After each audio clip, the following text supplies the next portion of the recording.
Hi friends, ನಾನು ನಿಮ್ಮ ರಾಜೇಶ್ವರಿ. ಎಲ್ಲರೂ ಹೇಗಿದ್ದೀರಾ? ಎಲ್ಲರೂ ಚೆನ್ನಾಗಿದ್ದೀರಾ ಅಂದ್ಕೊಂಡು ಇವತ್ತಿನ ವ್ಲಾಗ್ನ ಸ್ಟಾರ್ಟ್ ಮಾಡ್ತಿದ್ದೀನಿ. ಇವತ್ತು ಎಲ್ರಿಗೂ ಹೆಲ್ಪ್ಫುಲ್ ಆದಂತಹ ಟಿಪ್ಸ್ನ ನಿಮ್ಮ ಜೊತೆ ಶೇರ್ ಮಾಡ್ಕೊಳ್ಳೋಣ ಅಂತ ಈ ವ್ಲಾಗ್ನ ಮಾಡ್ತಿದ್ದೀನಿ. ಈ ವ್ಲಾಗ್ನ ಕೊನೆ ತನಕ ನೋಡಿ, ಖಂಡಿತವಾಗ್ಲೂ ನಿಮಗೆಲ್ಲ ಹೆಲ್ಪ್ ಆಗುತ್ತೆ ಅಂತ ಅಂದ್ಕೊಂಡಿದ್ದೀನಿ. ನೋಡ್ಬೋದು, ನಾವು ಪ್ರತಿನಿತ್ಯ ಬಳಸುವಂಥ ಟಾಯ್ಲೆಟ್ ಆಗಿರಬಹುದು ಅಥವಾ ಕಮೋಡ್ ಆಗಿರ್ಬೋದು, ತುಂಬ ಗಲೀಜಾಗಿರುತ್ತೆ. ಎಷ್ಟೇ ಕ್ಲೀನ್ ಮಾಡ್ತಿದ್ರು ಕೆಲವೊಂದು ಸಲ ಅದು ಗಲೀಜು ಹೋಗ್ತಿರಲ್ಲ. ತುಂಬ ಕಲೆಗಳೆಲ್ಲ ಹಾಗೆ ಕಟ್ಕೊಂಡಿರತ್ತೆ. ಹಾಗಾಗಿ ನಿಮ್ಮ ಜೊತೆ ಒಂದು ಟಿಪ್ಸ್ನ ಶೇರ್ ಮಾಡ್ಕೊಳ್ಳೋಣ. ತುಂಬ ಈಸಿಯಾಗಿ ಮನೆಯಲ್ಲೇ ಸಿಗುವಂತಹ ಪದಾರ್ಥಗಳಿಂದ ಯಾವ ಥರ ಕಮೋಡ್ಗಳನ್ನೆಲ್ಲ ಕ್ಲೀನ್ ಮಾಡ್ಕೊಳ್ಳೋದು ಅಂತ ನಾನು ಈ ವ್ಲಾಗಲ್ಲಿ ನಿಮ್ಮ ಜೊತೆ ಶೇರ್ ಮಾಡ್ಕೊಳ್ಳೋ ಅಂತ ಈ ವ್ಲಾಗ್ನ ಮಾಡ್ತಿದ್ದೀನಿ. ಈ ವ್ಲಾಗ್ನ ಕೊನೆ ತನಕ ನೋಡಿ, ಖಂಡಿತವಾಗ್ಲೂ ನಿಮಗೆ ಇಷ್ಟ ಆಗುತ್ತೆ ಅಂದ್ಕೊಂಡಿದ್ದೀನಿ. ನೋಡ್ಬೋದು, ನಾನು ಇದಕ್ಕೆ ನಾವು ಏನು ಕಮೋಡ್ನ ಕ್ಲೀನ್ ಮಾಡೋಕ್ಕೆ ಒಂದು ಲಿಕ್ವಿಡ್ನ ರೆಡಿ ಮಾಡ್ಕೊಳ್ಳೋಣ ಅಂತ ಮಾಡ್ಕೋತಾ ಇದ್ದೀನಿ. ಇದಕ್ಕೆ ನಾನು ಮೊದಲನೇದಾಗಿ ಪೇಸ್ಟ್ನ ಬಳಸ್ತಿದ್ದೀನಿ. ನಾವು ಏನು ದಿನ ಹಲ್ಲುಜ್ಜಕ್ಕೆ ಪೇಸ್ಟ್ನ ಬಳಸ್ತೀವಲ್ಲ, ಅದನ್ನು ನಾವು ಕೋಲ್ಗೇಟ್ನ ಬಳಸೋದ್ರಿಂದ ಅದನ್ನೇ ಬಳಸ್ಕೊತಾ ಇದ್ದೀನಿ. ಈ ಕೋಲ್ಗೇಟ್ ಟೂತ್ ಪೇಸ್ಟ್ ಅಂತೂ ತುಂಬ ಅಂದರೆ ತುಂಬ ಚೆನ್ನಾಗಿ ವರ್ಕ್ ಮಾಡುತ್ತೆ ಅಂತ ಅಂದರೂ ತಪ್ಪಾಗಲ್ಲ. ಯಾಕಂದರೆ ನಮ್ಮ ಹಲ್ಲುಗಳನ್ನಲ್ಲದೆ ಕಮೋಡ್ನು ಕೂಡ ಕ್ಲೀನ್ ಮಾಡುತ್ತೆ ಅಂದರೆ ಆಶ್ಚರ್ಯ ಏನಿಲ್ಲ. ಅಷ್ಟು ಚೆನ್ನಾಗಿ ಕ್ಲೀನ್ ಮಾಡುತ್ತೆ. ಇದಕ್ಕೆ ನಾನು ಒಂದು ನಿಂಬೆಹಣ್ಣನ್ನು ಸೇರಿಸ್ಕೊತಾ ಇದ್ದೀನಿ. ನಿಂಬೆಹಣ್ಣು ಅಷ್ಟೇ, ನಿಂಬೆಹಣ್ಣಲ್ಲಿ ಸಿಟ್ರಿಕ್ ಆ್ಯಸಿಡ್ ಇರೋದ್ರಿಂದ ತುಂಬ ಅಂದರೆ ತುಂಬ ಚೆನ್ನಾಗಿ ವರ್ಕ್ ಮಾಡುತ್ತೆ. ಕ್ಲೀನಿಂಗಿಗೆಲ್ಲ ಅಂತೂ ದಿ ಬೆಸ್ಟ್ ಅಂತಲೇ ಹೇಳ್ಬೋದು. ಹಾಗಾಗಿ ಒಂದು ನಿಂಬೆಹಣ್ಣನ್ನ ನಾನು ಏನು ಪೇಸ್ಟ್ನ ನಾವು ಟೂತ್ ಪೇಸ್ಟ್ನ ಏನು ಹಾಕ್ಕೊಂಡಿದ್ದೀವಲ್ಲ, ಅದಕ್ಕೇ ಒಂದು ನಿಂಬೆಹಣ್ಣಿನ ಜ್ಯೂಸನ್ನ ನಾನು ಇಲ್ಲಿ ಸೇರಿಸ್ಕೊತಾ ಇದ್ದೀನಿ. ನಿಂಬೆಹಣ್ಣು ಯಾವುದೇ ರೀತಿಯಾದಂಥ ಜಿಡ್ಡಿದ್ರೂ ಕೂಡ ಅಷ್ಟೇ ಬೇಗನೆ ಕ್ಲೀನ್ ಮಾಡುತ್ತೆ. ನಾನು ಆದಷ್ಟು ನಿಮ್ಮ ಜೊತೆ ಮನೆಯಲ್ಲಿ ಸಿಗುವಂಥ ಪದಾರ್ಥಗಳಿಂದನೇ ಯಾವ ಥರ ಕ್ಲೀನಿಂಗ್ ಎಲ್ಲ ಮಾಡ್ಕೊಳ್ಳೋದು ಅಂತ ತುಂಬ ಅಂದರೆ ತುಂಬ ವ್ಲಾಗ್ನ ಮಾಡಿದ್ದೀನಿ, ಶೇರ್ ಮಾಡ್ಕೊಂಡಿದ್ದೀನಿ ನಿಮ್ಮ ಜೊತೆ. ಖಂಡಿತವಾಗ್ಲೂ ನೀವು ನೋಡಲಿಲ್ಲ ಅಂದರೆ ಆದಷ್ಟು ಒಂದ್ಸಲಿ ಚೆಕ್ ಮಾಡಿ ನೋಡಿ, ನಿಮ್ಗೇನಾದರೂ ಟೈಮ್ ಇದ್ದರೆ. ಹಾಗೆ ನನ್ನ ಚಾನಲ್ನ ಯಾರ್ಯಾರು ಸಬ್ಸ್ಕ್ರೈಬ್ ಮಾಡದೆ ನೋಡ್ತಿದ್ದೀರಾ, ದಯವಿಟ್ಟು ಸಬ್ಸ್ಕ್ರೈಬ್ ಮಾಡಿಕೊಂಡು ನೋಡಿ. ನೀವು ಸಬ್ಸ್ಕ್ರೈಬ್ ಮಾಡಿದ್ರೆ ಖಂಡಿತವಾಗ್ಲೂ ನನಗೆ ಒಂದು ಸಪೋರ್ಟ್ ಸಿಕ್ಕಂಗೆ ಆಗುತ್ತೆ. ನಿಮ್ಮ ಒಂದೊಂದು ಸಬ್ಸ್ಕ್ರಿಪ್ಷನ್ ಕೂಡ ನನಗೆ ತುಂಬ ಇಂಪಾರ್ಟೆಂಟ್ ಆಗುತ್ತೆ ಅಂತಲೇ ಹೇಳ್ಬೋದು. ನೋಡ್ಬೋದು, ಇವಾಗ ನಿಂಬೆಹಣ್ಣಿನ ಜ್ಯೂಸನ್ನ ಹಿಂಡಿದ ತಕ್ಷಣ ನಾನು ಅದಕ್ಕೆ ಒಂದು ಟೇಬಲ್ ಸ್ಪೂನಷ್ಟು ಅಡುಗೆಗೆ ಬಳಸುವಂಥ ಸೋಡಾನ ನಾನು ಇಲ್ಲಿ ಬಳಸಿದ್ದೀನಿ. ಸೋಡಾನು ಅಷ್ಟೇ ತುಂಬ ಚೆನ್ನಾಗಿ ವರ್ಕ್ ಆಗುತ್ತೆ ಅಂತಲೇ ಹೇಳ್ಬೋದು. ಅದಕ್ಕೆ ಸೋಡಾ ಸೇರಿಸ್ಕೊಂಡಾದ್ಮೇಲೆ ಇದಕ್ಕೆ ಏನು ನಾವು ಅಡುಗೆಗೆ ಬಳಸ್ತೀವಲ್ಲ, ಆ ವಿನೆಗರ್ನ ಬಳಸ್ಕೊತಾ ಇದ್ದೀನಿ. ನಿಮ್ಮ ಮನೇಲಿ ವಿನೆಗರ್ ಇಲ್ಲ ಅಂದರೆ ಖಂಡಿತವಾಗ್ಲೂ ಸ್ಕಿಪ್ ಮಾಡ್ಬೋದು.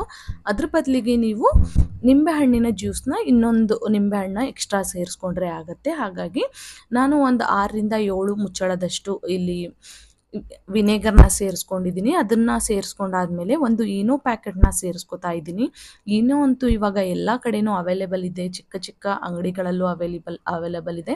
ಹಾಗೆ ಇದು ಜಾಸ್ತಿ ದುಡ್ಡು ಕೊಟ್ಟು ತಗೋಬೇಕು ಅಂತ ಏನಿಲ್ಲ. 5ರಿಂದ 10 ರೂಪಾಯಿ ಒಳಗಡೆ ನಮಗೆ ಸಿಗತ್ತೆ ಅಂತ ಹೇಳ್ಬೋದು. ನೋಡಿ, ಇದನ್ನೆಲ್ಲ ನಾನು ನೀಟಾಗಿ ಮಿಕ್ಸ್ ಮಾಡ್ಕೋತಾ ಇದ್ದೀನಿ. ನಿಮಗೆ ಈ ಮಾಹಿತಿ ಹೆಲ್ಪ್ಫುಲ್ ಅನಿಸ್ತಿದ್ರೆ ಖಂಡಿತವಾಗ್ಲೂ ನನ್ನ ಚಾನಲ್ನ ಸಬ್ಸ್ಕ್ರೈಬ್ ಮಾಡಿಕೊಂಡು ನೋಡಿ, ಆದಷ್ಟು ನನಗೆ ಸಪೋರ್ಟ್ ಮಾಡಿ ಅಂತ ಕೇಳ್ಕೊತಾ ಇರ್ತೀನಿ. ಯಾವಾಗಲೂ ಅಷ್ಟೇ ನಿಮ್ಮ ಒಂದೊಂದು ಸಬ್ಸ್ಕ್ರಿಪ್ಷನ್ ಕೂಡ ನನಗೆ ತುಂಬ ಇಂಪಾರ್ಟೆಂಟ್ ಆಗಿರುತ್ತೆ. ನೋಡಿ, ಇವಾಗ ನಾವು ಲಿಕ್ವಿಡ್ನ ನಮ್ಮ ಪೇಸ್ಟ್ ಆಲ್ಮೋಸ್ಟ್ ರೆಡಿ ಆಗಿದೆ. ಇದಕ್ಕೆ ನಾವು ಏನು ಟಾಯ್ಲೆಟ್ ಕ್ಲೀನಿಂಗಿಗೆ ಅಂತ ಹಾರ್ಪಿಕ್ನ ಬಳಸ್ತೀವಲ್ಲ, ಅದನ್ನು ನಾನು 2 ಮುಚ್ಚಳದಷ್ಟು ಇಲ್ಲಿ ಸೇರಿಸ್ಕೊತಾ ಇದ್ದೀನಿ. ನೀವು ಹಾರ್ಪಿಕ್ನ ಬಳಸ್ತಿಲ್ಲ, ಬೇರೆ ಯಾವುದಾದ್ರೂ ಲಿಕ್ವಿಡ್ನ ಬಳಸ್ತಿದ್ದೀರಾ ಅಂದರೆ ಅದನ್ನು ಕೂಡ ನೀವು ಸೇರಿಸ್ಕೋಬೋದು. ಇಲ್ಲ, ನಾವು ಯಾವುದೇ ರೀತಿಯಾದಂಥ ಲಿಕ್ವಿಡ್ನ ಬಳಸಲಿಲ್ಲ ಅಂದರೂ ಕೂಡ ನೀವು ಇದನ್ನು ಸ್ಕಿಪ್ ಮಾಡ್ಬೋದು. ಆದರೂ ತುಂಬ ನೀಟಾಗಿ ಕ್ಲೀನ್ ಆಗುತ್ತೆ. ಬಟ್ ಇದೊಂದು ಸ್ವಲ್ಪ ಆ್ಯಡ್ ಮಾಡಿಕೊಂಡ್ರೆ ಇನ್ನೂ ಬೇಗ ವರ್ಕ್ ಆಗುತ್ತೆ ಅಂತ ಅಷ್ಟೇ. ಇದನ್ನು ಸೇರಿಸ್ಕೊಂಡಾದ್ಮೇಲೆ ನೀಟಾಗಿ ಎಲ್ಲ ಏನು ನಾವು ಆಲ್ರೆಡಿ ಮಿಕ್ಸ್ ಮಾಡ್ಕೊಂಡಿದ್ವಲ್ಲ ಲಿಕ್ವಿಡ್ನ, ಅದ್ರ ಜೊತೆಗೆ ನೀಟಾಗಿ ಇದನ್ನೆಲ್ಲ ಹಾರ್ಪಿಕ್ನ ಮಿಕ್ಸ್ ಮಾಡ್ಕೋಬೇಕಾಗತ್ತೆ. ನೋಡ್ಬೋದು, ಇವಾಗ ನಮ್ಮ ಲಿಕ್ವಿಡ್ ರೆಡಿ ಆಯಿತು ಅಂತಲೇ ಅನ್ಬೋದು. ಮ್ಯಾಜಿಕ್ ಲಿಕ್ವಿಡ್ ಥರ ಖಂಡಿತವಾಗ್ಲೂ ಇದು ವರ್ಕ್ ಆಗುತ್ತೆ ಅಂತ ಹೇಳ್ಬೋದು. ಹೊರಗಡೆಯಿಂದ ತಂದು ಏನೂ ಅಪ್ಲೈ ಮಾಡೋಗಿಲ್ಲ, ಯಾವುದೇ ಕೆಮಿಕಲ್ ಅಪ್ಲೈ ಮಾಡದೆ ಮನೆಯಲ್ಲೇ ಸಿಗುವಂಥ ನಾನು ಏನು ಸಾಮಗ್ರಿಗಳನ್ನೇ ಬಳಸ್ಕೊಂಡು ನಿಮ್ಮ ಜೊತೆ ಶೇರ್ ಮಾಡ್ತಿದ್ದೀನಿ. ಇದನ್ನು ಒಂದ್ಸಲ ಟ್ರೈ ಮಾಡಿ ನೋಡಿ, ಖಂಡಿತವಾಗ್ಲೂ ವರ್ಕ್ ಆಗುತ್ತೆ ಅಂತಲೇ ಹೇಳ್ಬೋದು. ನೋಡಿ, ಇವಾಗ ಲಿಕ್ವಿಡ್ ರೆಡಿಯಾಗಿದೆ. ನಾನು ಇದನ್ನು ಏನು ನಾವು ಪ್ರತಿನಿತ್ಯ ಟಾಯ್ಲೆಟ್ ಕಮೋಡ್ನ ಯೂಸ್ ಮಾಡ್ತೀವಲ್ಲ, ಅದಕ್ಕೆ ಸೇರಿಸ್ಕೊತಾ ಇದ್ದೀನಿ. ಎಲ್ಲೆಲ್ಲಿ ಕಲೆಗಳಿರುತ್ತಲ್ಲ ಅದ್ರ ಮೇಲೆ ಒಂದು ಸ್ವಲ್ಪ ಜಾಸ್ತಿ ಅಪ್ಲೈ ಮಾಡೋದ್ರಿಂದ ತುಂಬ ಅಂದರೆ ತುಂಬ ನೀಟಾಗಿ ಕ್ಲೀನ್ ಆಗುತ್ತೆ. ನೋಡ್ಬೋದು, ಆ ಲಿಕ್ವಿಡ್ನ ನಾನು ಕಮೋಡಿಗೆಲ್ಲ ಸೇರಿಸ್ಕೊತಾ ಇದ್ದೀನಿ.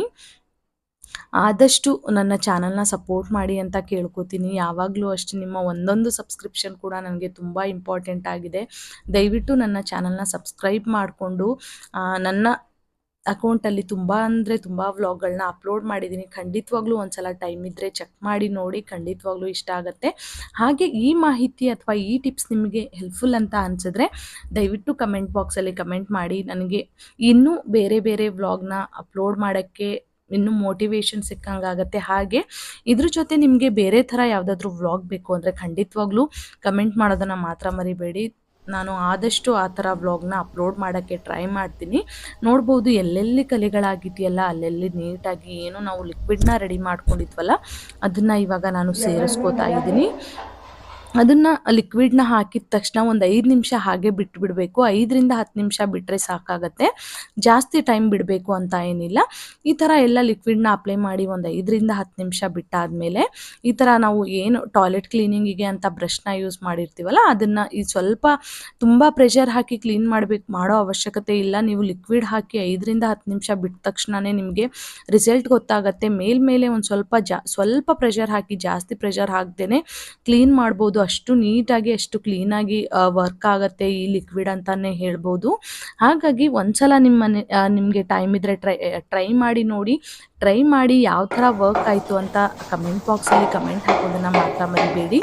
ಇವಾಗ ಈ ಥರ ಎಲ್ಲ ನೀಟಾಗಿ ಕ್ಲೀನ್ ಮಾಡಿ ಒಂದು ಸ್ವಲ್ಪ ನೀರೆಲ್ಲ ಬಿಟ್ಟು ಕ್ಲೀನ್ ಮಾಡಿದ್ರೆ ಏನಾಗುತ್ತೆ ಅಂದರೆ ಇದೆಲ್ಲ ನೆಂದಿರುತ್ತಲ್ಲ ಇನ್ನೂ ನೀಟಾಗಿ ಕ್ಲೀನ್ ಆಗುತ್ತೆ. ಈ ಥರ ನೀಟಾಗಿ ಕ್ಲೀನ್ ಮಾಡಾದಮೇಲೆ ನಿಮಗೆ ನಾನು ತೋರಿಸ್ತೀನಿ ಯಾವ ಥರ ಬಂದಿದೆ ಅಂತ. ನಿಮ್ಮ ಮುಂದೆನೇ ನಾನು ಲೈವ್ ಆಗಿ ಅಂದರೆ ವಿಡಿಯೋ ಮಾಡೇ ತೋರಿಸ್ತಿದ್ದೀನಿ. ನೋಡ್ಬೋದು ಎಷ್ಟು ಕ್ಲೀನಾಗಿ ಕಮೋಡ್ ಬಿಫೋರ್ ಹೇಗಿತ್ತು, ಆಫ್ಟರ್ ನಾವು ಲಿಕ್ವಿಡ್ನ ಯೂಸ್ ಮಾಡಿದ್ಮೇಲೆ ಯಾವ ಥರ ಆಯಿತು ಅಂತ ನೀವೇ ನೋಡ್ತಿದ್ದೀರಾ. ಹಾಗೆ ಈ ವ್ಲಾಗ್ ನಿಮ್ಗೇನಾದರೂ ಇಷ್ಟ ಆದರೆ ದಯವಿಟ್ಟು ಲೈಕ್ ಮಾಡಿ, ಶೇರ್ ಮಾಡಿ, ಹಾಗೆ ಸಬ್ಸ್ಕ್ರೈಬ್ ಮಾಡೋದನ್ನು ಮಾತ್ರ ಮರಿಬೇಡಿ. ಇದ್ರ ಜೊತೆಗೆ ನಾನು ಬಹಳಷ್ಟು ವ್ಲಾಗ್ನ ಅಪ್ಲೋಡ್ ಮಾಡಿದ್ದೀನಿ. ಖಂಡಿತವಾಗ್ಲೂ ಒಂದ್ಸಲ ಟೈಮ್ ಇದ್ದರೆ ಚೆಕ್ ಮಾಡಿ ನೋಡಿ. ಖಂಡಿತವಾಗ್ಲೂ ಒಂದಲ್ಲ ಒಂದು ವ್ಲಾಗ್ ಇಷ್ಟ ಆಗುತ್ತೆ ಅಂತ ಅಂದ್ಕೊಂಡಿದ್ದೀನಿ. ಈ ವ್ಲಾಗ್ನ ಇಲ್ಲಿ ತನಕ ನೋಡಿದ್ದಕ್ಕೆ ಥ್ಯಾಂಕ್ ಯು ಫಾರ್ ವಾಚಿಂಗ್.